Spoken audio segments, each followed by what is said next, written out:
भारत के हिंदू शास्त्रों में जो सूर्य को बताया गया है कि सूर्य भी धरती के चारों ओर घूमता था। पहले सूर्य इस ब्रह्मांड के अंदर चारों ओर घूमता था, इसलिए 12 राशियों में भी सूर्य आता था। सभी राशियों में सूर्य घूमता घूमता 360 अंश राशियों में, सभी राशियों में 12 राशियों में सूर्य घूमता था। अभी तो सूर्य तो घूमता नहीं है। सूर्य के और चारों ओर सभी ग्रह घूम रहे हैं। तो ज्योतिष शास्त्र जब लिखा गया तब सूर्य चारों ओर 12 राशि में घूमता था, 12 राशियों में सूर्य आता था। इसलिए ज्योतिष शास्त्र जो पहले लिखा गया और आज जो सूर्य की नहीं घूमने की जो बात है वो ज्योतिष शास्त्र पर जरूर प्रभाव डालती है।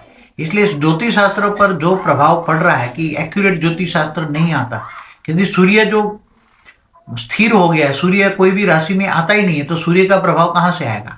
इसलिए ज्योतिष शास्त्र में सूर्य का प्रभाव जो है, और वैसे भी सभी ग्रहों का प्रभाव धीरे धीरे कम हो रहा है।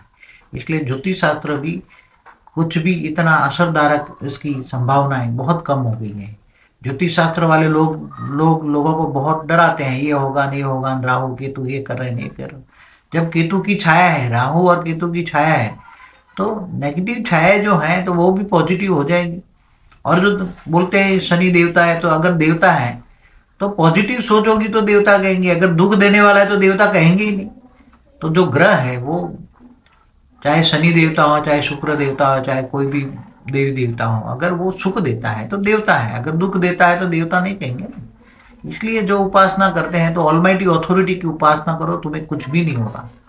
पर ब्रह्म परमेश्वर की, नूर की, सारे जहां का जो नूर है उसकी उपासना करो तो सबसे मुक्त हो जाएंगे। किसी की उपासना करने की जरूरत नहीं है।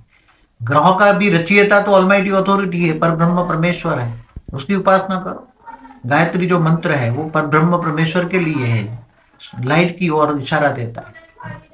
तो सबको पर ब्रह्म परमेश्वर की उपासना करनी चाहिए। ग्रहों की धीरे धीरे चाल भी प्लस माइनस आगे चलकर होगी।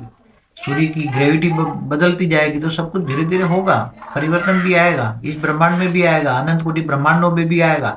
बड़ी बड़ी गैलेक्सियां भी एक दूसरे को खा रही है तो उसमें भी प्रभाव आएगा।